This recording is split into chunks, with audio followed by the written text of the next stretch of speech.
front of Dr. Polsky and me and everybody here. I have never heard anyone say that they didn't love his presentation. And he gets involved. Good, I see nodding. Some of you have already seen him today. All right, so I want to, what do you say, give it up for Black Eyes. We're going to get some more poetry. Everybody say hero. Hero.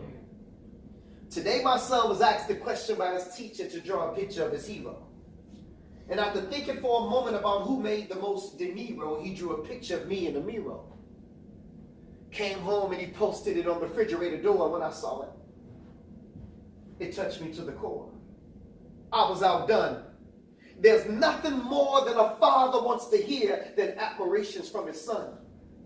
So that night as I tucked him in, I wanted to be crystal clear. So I sincerely whispered in his ear, son, I love you. And yawning with his hands in front of his mouth, he said, Daddy, I love you too. As he laid in front of me, I was touched. It was like a needle had stuck me in my arm and my blood was right in front of me. So I thought to myself, I wonder, does he really know for me what he has done? And does he know that I never could have been a father until he made me one? And that until he was born, I never really knew me. And that I didn't know a damn thing about responsibility until he gave it to me. And that until he was born, my future was kind of dim. But now that he's here, my life has been extended, because even when I'm gone, I can live through him. And although me and your moms don't get along, but that leaving you and your little brother in the house overnight was dead wrong, yet he was strong enough to take the time out to take care of his little brother. It's just a shame that at 11 years old, he had to play the role as the man of his mom's house. Yet with all these distractions, he struggled to keep his eyes on the prize while dealing with the everyday life of living in a low-income high-rise, not to mention dealing with his mother's addiction to drugs. But I swore my life that he would never be a statistic or listed as a thug. So when he would come home with me on the weekend, I would help to build his self-esteem. I allowed him to dream and taught him just what it meant to be a strong black king, and kept him away from all hurt, harm, and danger. And told my son, you could be successful living in a low-income home if Jesus was born in a manger.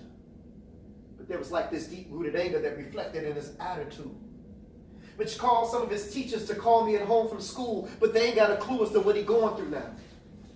And until he found a way to channel his anger, it just kept on slowing him down. But I'm proud to announce that he finally got it under control.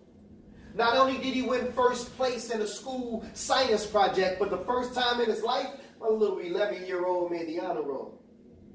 So when I think about all the obstacles, the peer pressure from the other children, all the slanging and banging that he sees in front of his mother's building, the drug problems dealing with his mother, playing the role as the man of his mom's house and taking care of his little brother. See, when I think about how far he has come, and despite all the obstacles, everything that he has achieved and done, my son may consider me to be his hero. But to me, my hero is my son. That's that piece, y'all.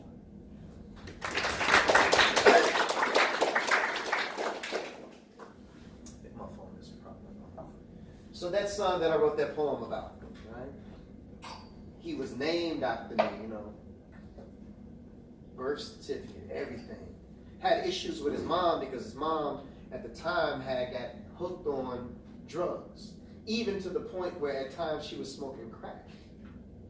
When I would pick my son up on the weekend, sometimes he would come to the car and he would be crying. I'm like, son, what's wrong with you? He was like, my mom is smoking crack.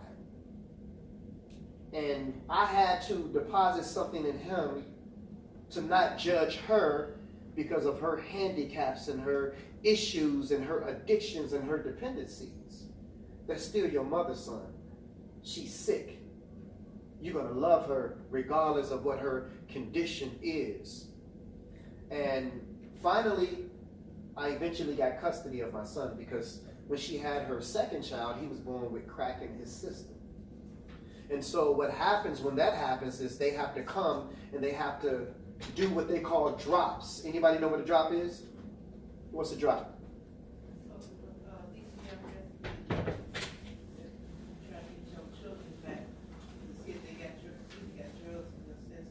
see if you got drugs in your system. So they would show up randomly, and she would have to urinate, pee, and they would test it to see if there were drugs in her system. Well, one time they did the drop, and she had drugs in her system, and DCFS were ready to take the children away from her.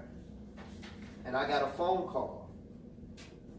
And the phone call said, you need to come and get your son. I'm like, what's going on? What's going on? I have been trying to get custody of my son. I couldn't get it. I got a call out of the blue, come and get your son. I'm like, what's going on?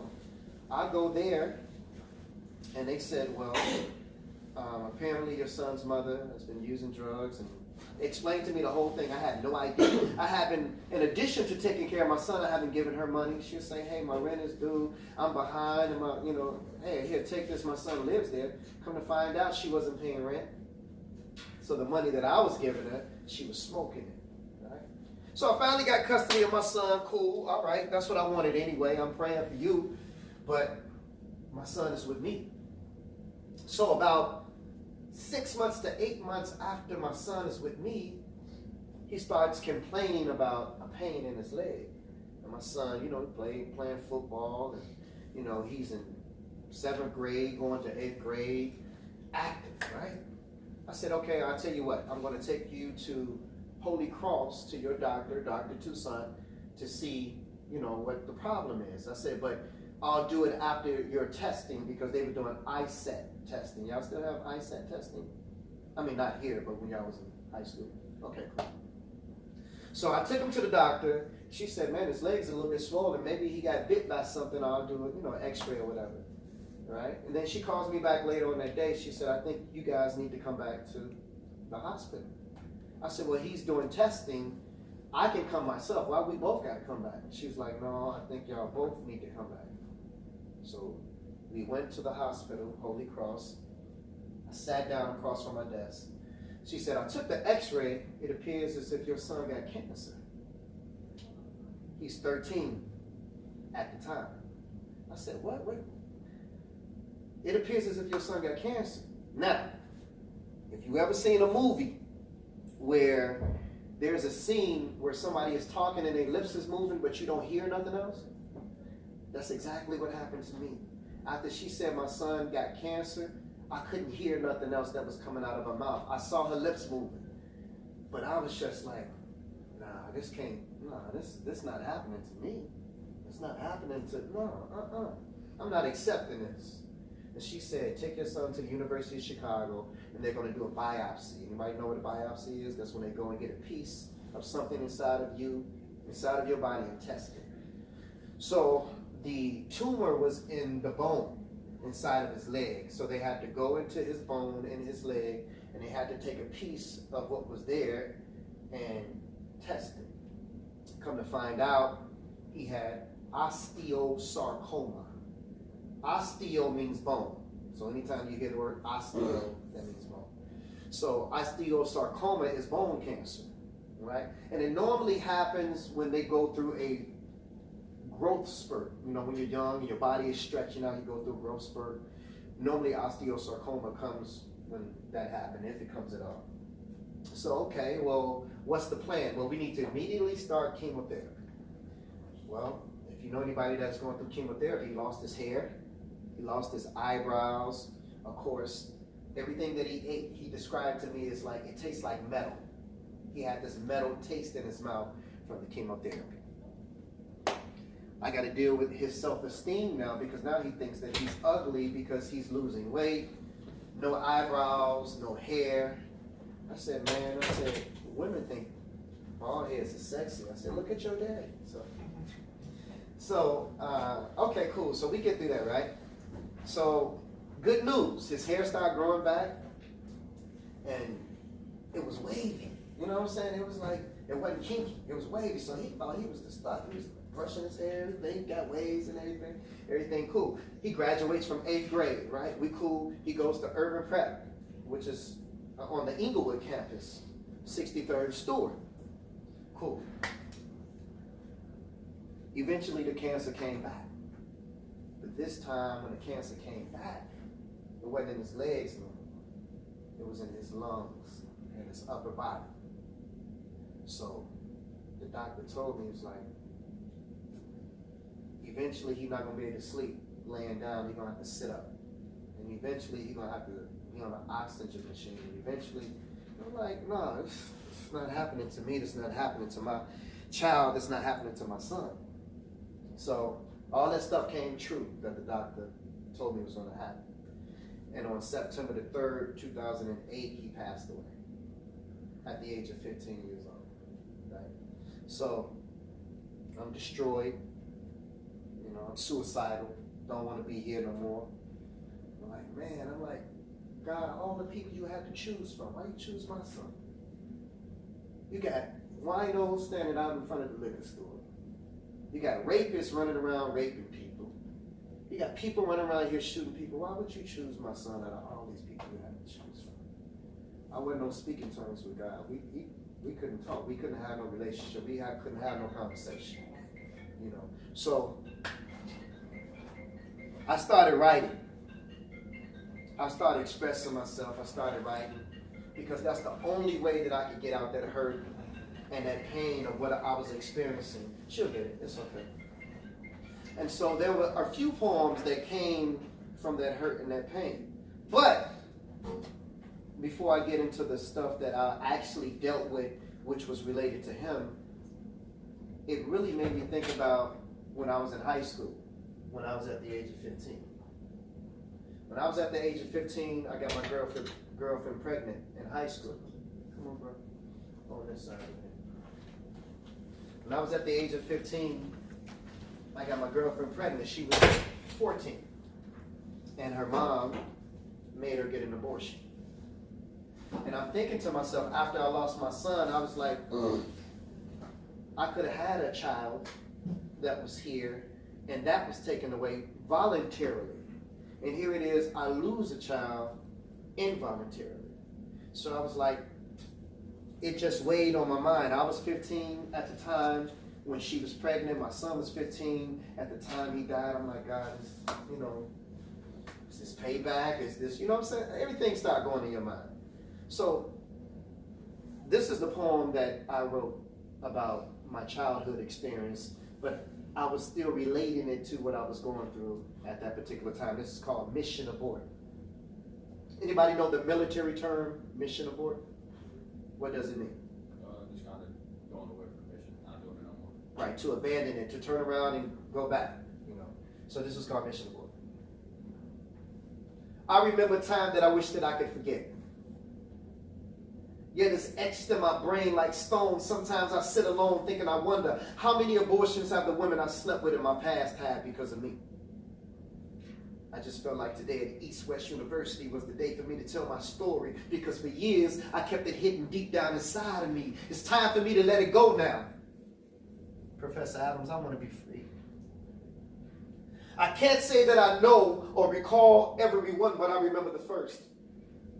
I was 15 years past birth, and I was in love with Pumpkin, a 14-year-old freshman from Simeon High School. Thought that I knew it all, thought that I was cool, but the Bible says, professing themselves wise, they became fools.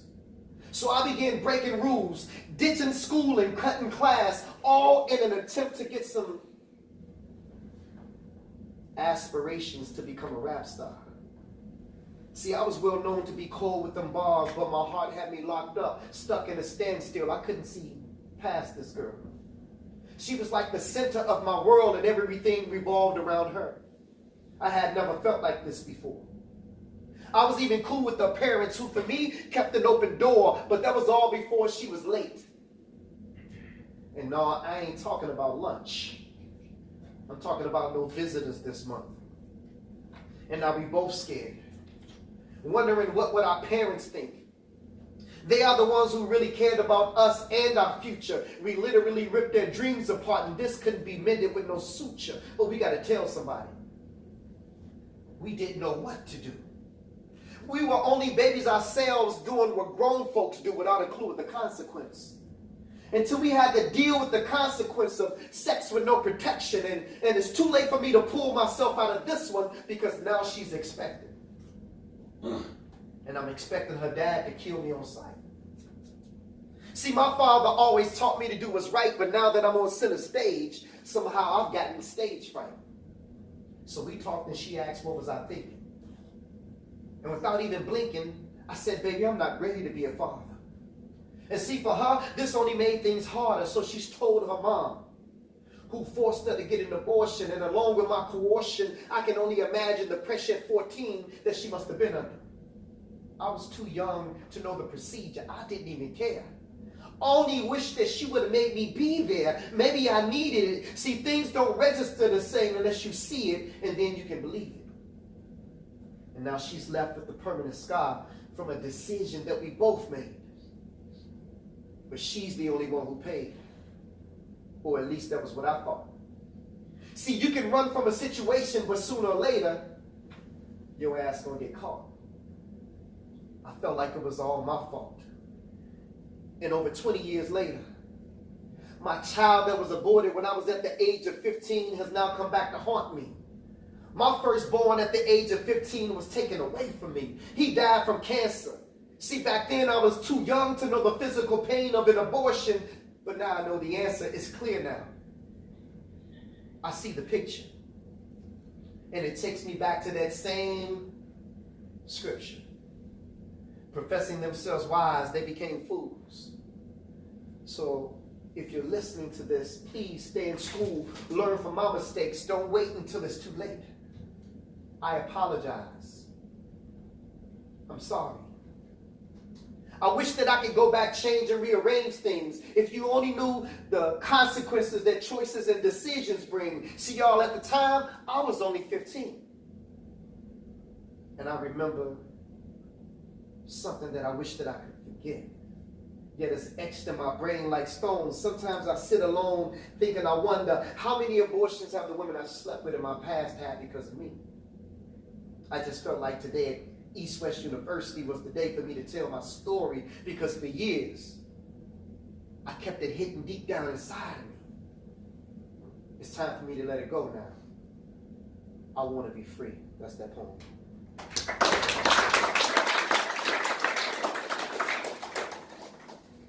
It was a couple of things in a poem that I said. I said how many women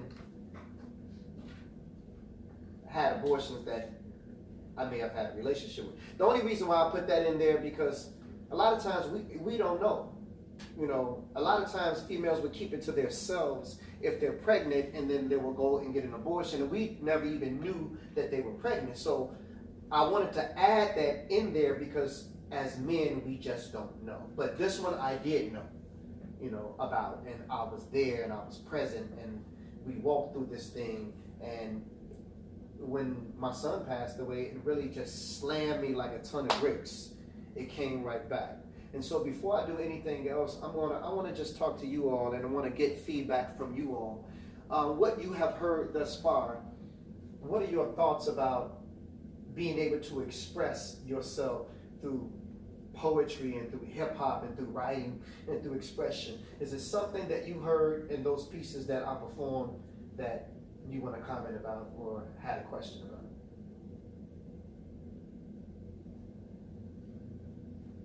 How many students we got in this class? About 50, 60? Okay, yes, sir. What got you through the time when you did lose your son? I'm still not through it. You know, I'm still dealing with it. And I've lost a parent. I've lost a sibling. And of course, I've lost family members and friends, but nothing compared to that hurt and that loss of a child. And I tell people all the time, when people say, oh, I know how you feel, you know, I lost my mama, or I know how you feel, you know, my sister just passed away. It's not the same. And I have never been the same person after my son passed. I mean, I could go to a funeral now and not even cry anymore, because the emotion and the energy and everything that hit me when my son passed away, it was almost like it was used all up with my son. It took me, after my son passed, he passed in 2008, I didn't even get back into another relationship until 2013, because I felt like a part of me died when he died. And so I didn't feel like it was fair for me even to get into a relationship with someone as an incomplete individual.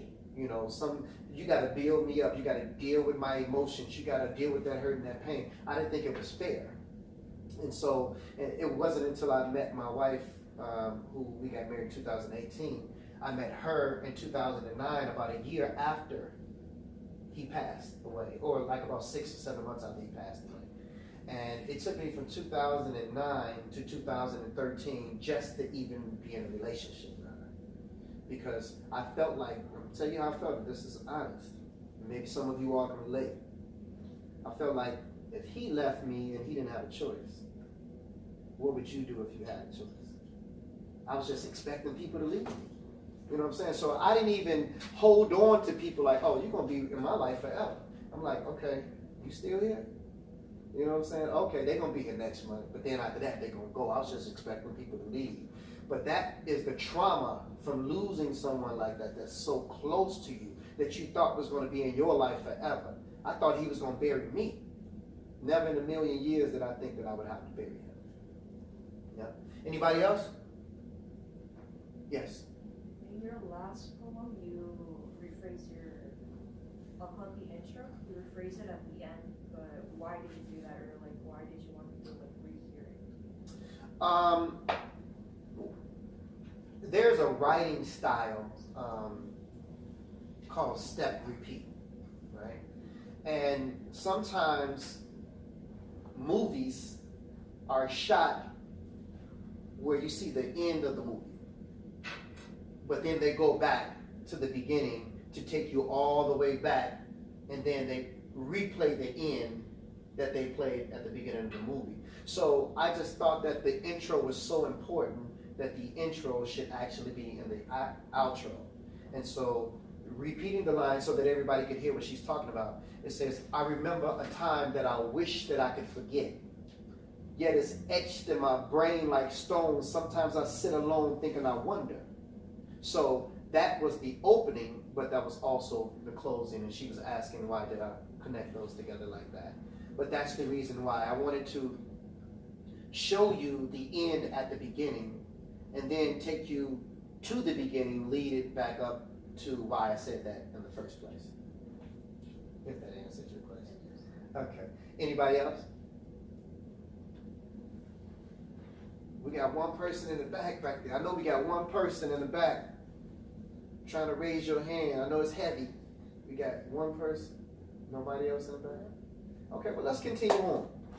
So, thinking back on what happened to me in high school after my son had passed, it led me to another poem that I wrote called The Elevator. Everybody say The Elevator.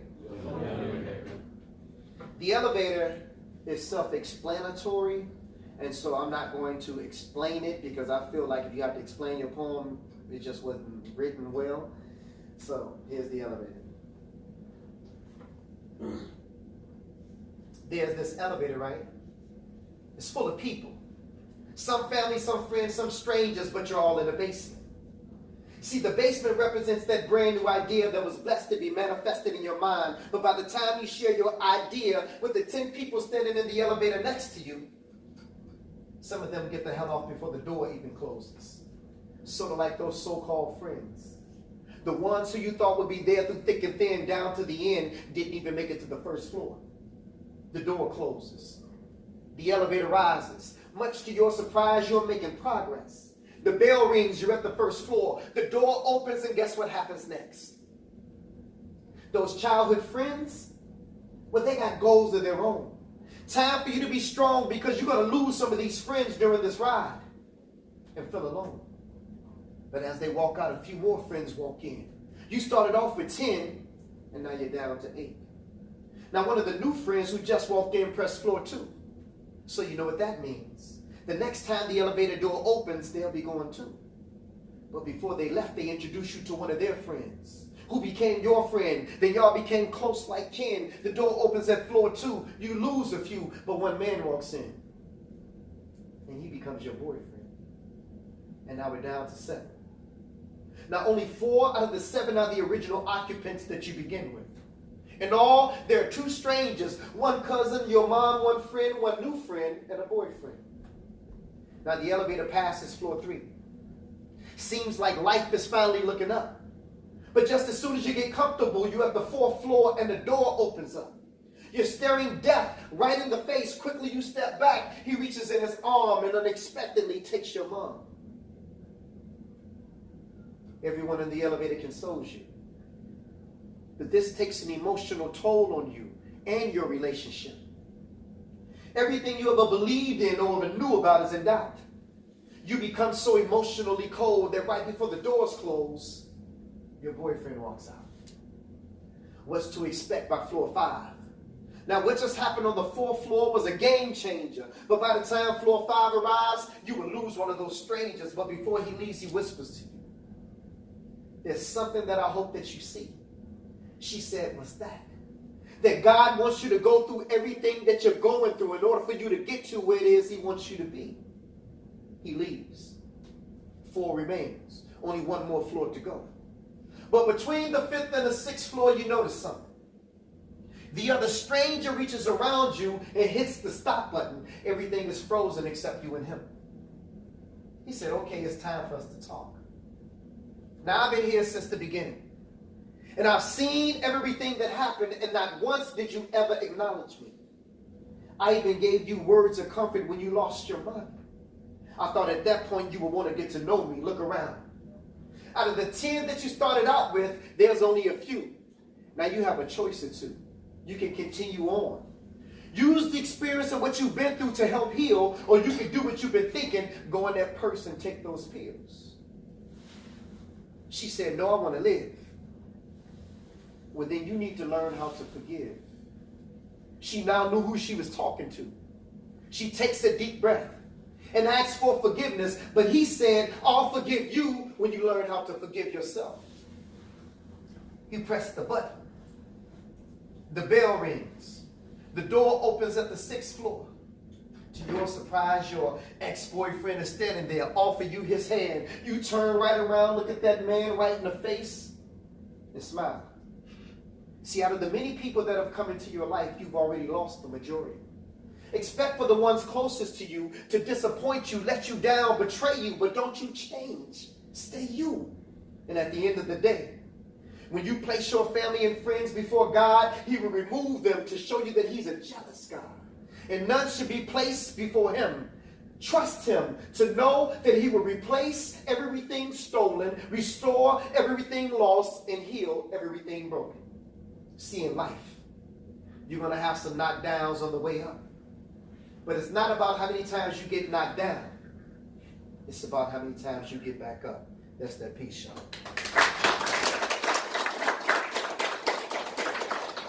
I know somebody in here can relate to the elevator. If you can relate to the elevator, just raise your hand right now. Why can't you relate to the elevator?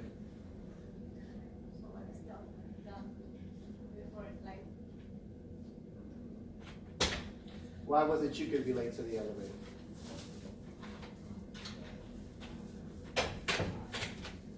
Say it again. Why was it you could relate to the elevator?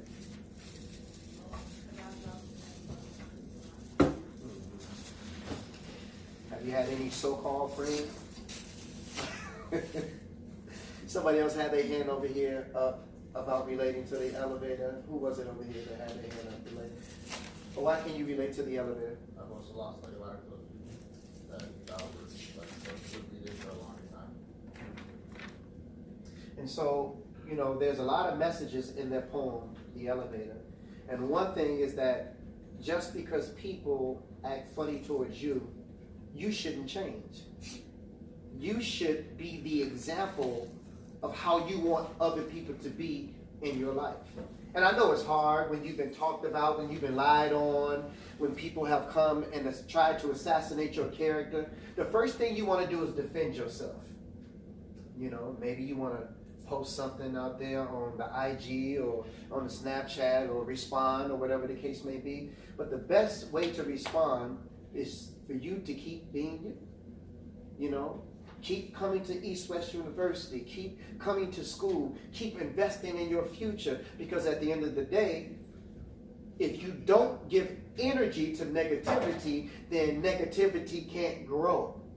It is only when you respond to negativity that negativity begins to take on a life of its own.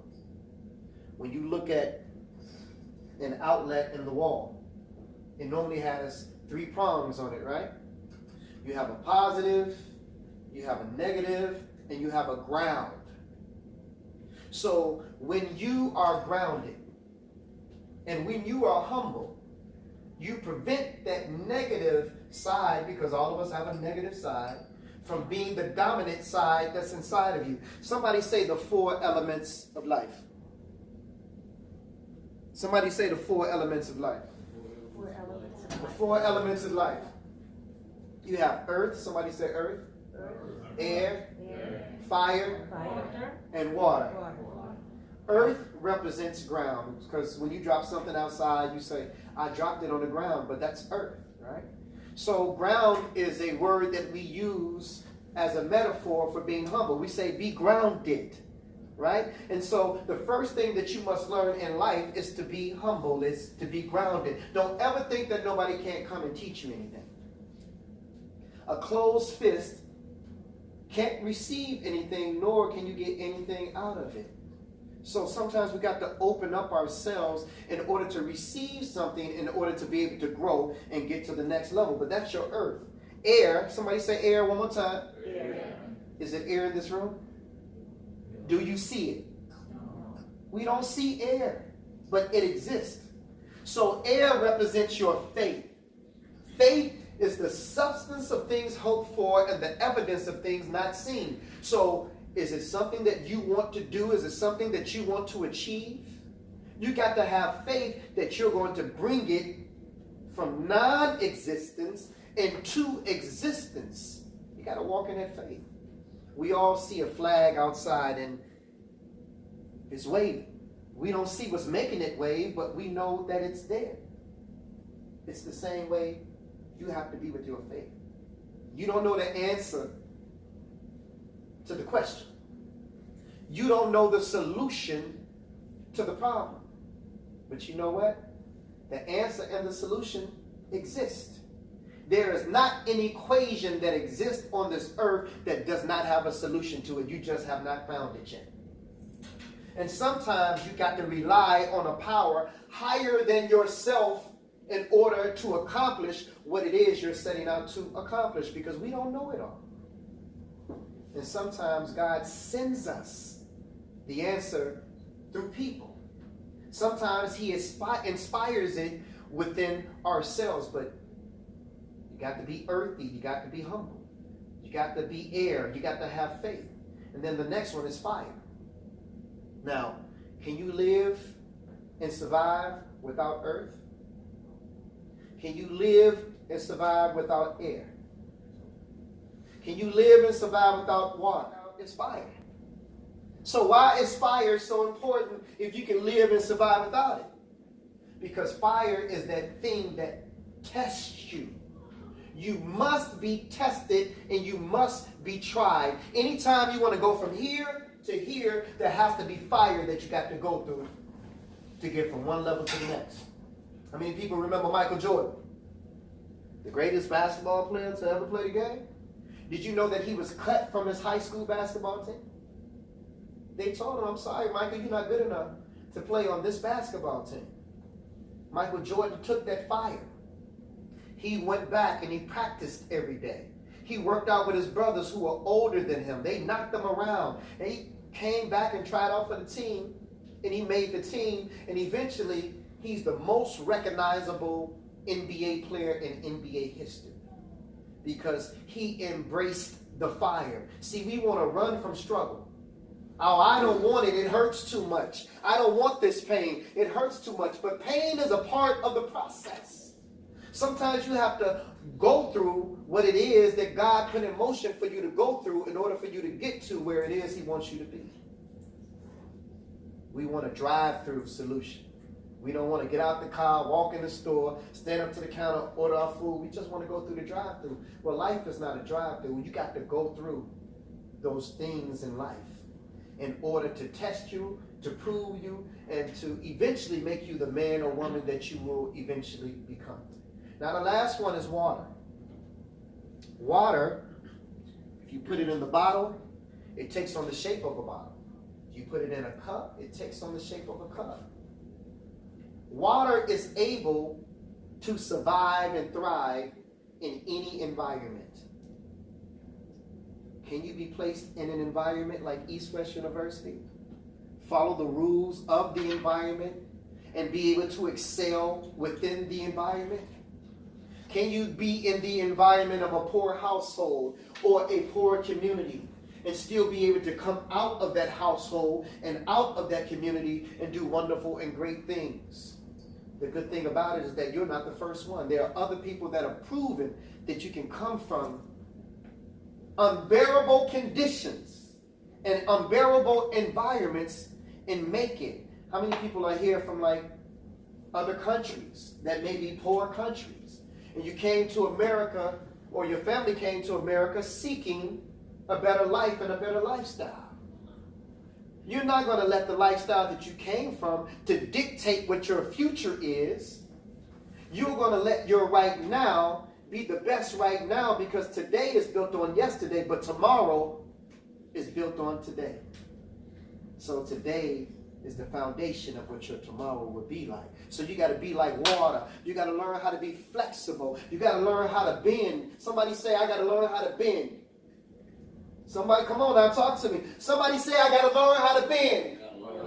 I got to learn how to bend. When they had the hurricane in Florida, what were the palm trees doing? They were bending, right?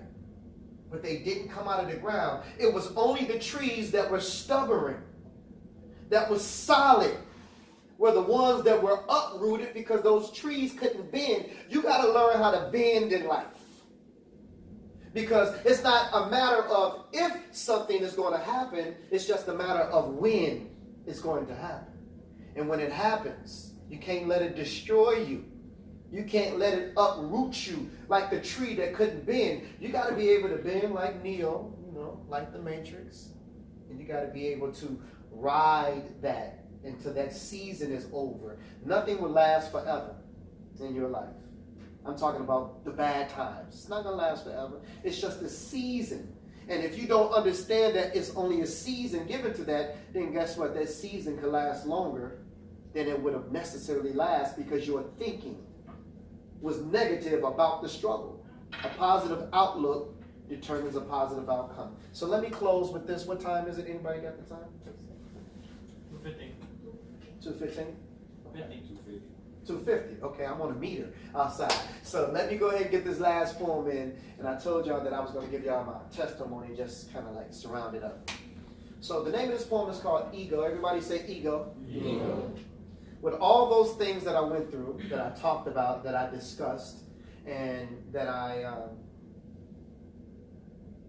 just learned from and hurt from and built from and felt pain from, led me to write this poem called Ego. And it's an acronym that means easing God out.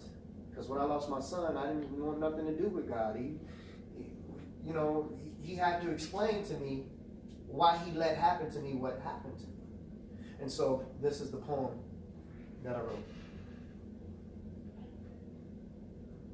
Hey God, where you at? I've been looking for you. Seems like you've been avoiding me or something. And I've been searching for you for years with no answer, just anticipation. And I've been going through this transformation, but every time I call on you, God, it's like I get put on hold. And they say that you hear all and that you see all, but seems like you ain't never available, God, when I call. I remember it was January 91. I had just left Simeon's Martin Luther King ceremony speaking. I wasn't feeling too well that day. Little did I know that all the while, my appendix had been leaking. And where were you, God? Just when I thought nowhere to be found. And if it wasn't for my son's mother convincing me to go to St. Bernard's Hospital that night, Blaq Ice wouldn't be here with you at East West University right now. And where were you at, God, that morning when I went to work and when I got to 123rd and Kesey, right by the cemetery, this lady ran the light. The last thing I saw was headlights. A 3-car collision that almost took my life. But where were you, God? And where were you at, God, when my mother was stricken with cervical cancer? She's been going to the Kingdom Hall, serving him since before I was born, and we both called on you, and you still didn't answer. Come on, God, this is my mother. Tell me, is this how you treat all your sons and your daughters? And where were you at, God, that day my son died?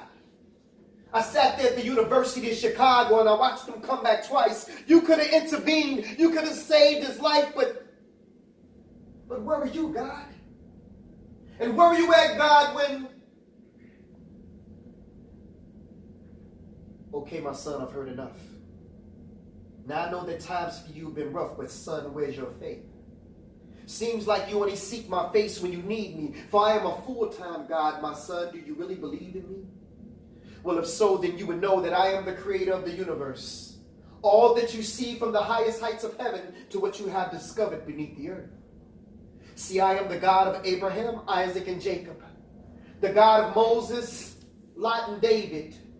I am the one who made Solomon wise. I put Noah in the ark before the waters could rise. I gave Samson the strength to destroy the Philistines with no eyes. I am that smooth stone that David slung that smote Goliath in the head. The cracks that crumble the walls of Jericho, the same one that rose Lazarus from the dead. I am the blood of the lamb of the doorpost that kept the children of Israel safe from harm, even the staff in Moses' right arm. And I gave it the power to split the Red Sea in half. Shall I go on? I said, please forgive me, Father. He said, no, son. I already have. But like Jonah, you've been running from your mission. I've been trying to reach you and speak to you for years, but your ego just wouldn't let you listen. When your appendix was spreading poison through your body, I was the voice that spake to your son's mother, warning you. And do you remember what you promised me, my son? Yes, Lord, I do. I promise you that if you allow me to make it through, then I'll return my life over to you. But what did you do? You continued to play. So I spoke to you again in the form of a 3-car collision, but I allowed you to walk away that day. And have you ever asked yourself the question why the accident was by a gravesite? I was showing you that the road that you were traveling on ended at the cemetery if you didn't change your life. But you still didn't listen. And as for your mother's cervical cancer, I am the reason why your mother's cancer is in remission, and I know your son's gone. But his body was sick, so I relieved him of his pain and I called him home. Yet and still I stayed by your side all those moments that you felt alone, yet you still rejected my truth.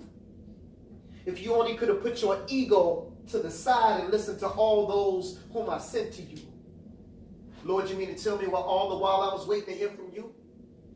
You were sending me messages through all those whom I rejected? Yes, my son, this is truth. And instead of focusing on the guides, submit to the truth that you find inside. For Satan is the one who subtracts and divides, but my God is the one who adds and multiplies. I'm telling y'all, he opened my eyes. And so to those of you who can't accept the truth, because your ego won't allow you to accept who the truth is coming through, take this as a lesson. Because see, God just ain't using these pastors today, because asking some of these pastors questions is just like asking blind men for directions. But it's the truth that counts. And see, in this case, my ego just wasn't my ego. But my ego was easing God out. Thank y'all so much.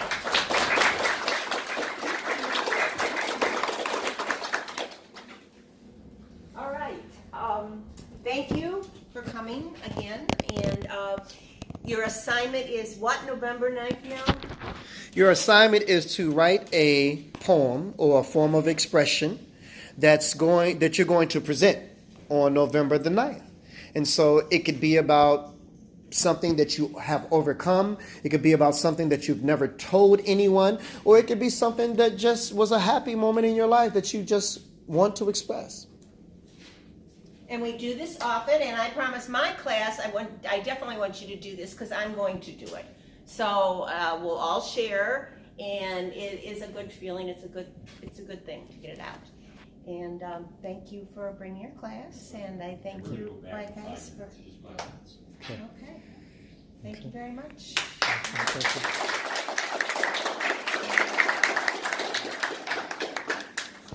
Continue to keep, putting your story out there. I definitely appreciate it personally. Thank you, brother. It kind of gave me a flashback of what my life has been in. I've had the ups and downs with God and with my situation and whatnot, but I definitely appreciate what you did. Thank you. Thank you. Good Lord, I think you're an incredible speaker or poetry artist, and I had a question about your poem, The Elevator. It kind of resonated with me with this one poetry book that I read. It was Long Way Down by, I can't remember who, but I was wondering if you ever read it before. I have not. It's not? Oh, No, I have not. okay, it's very, I wouldn't say similar, but What's the name of it again? Long Way Down. Long Way Down. Okay. Okay. Thank you.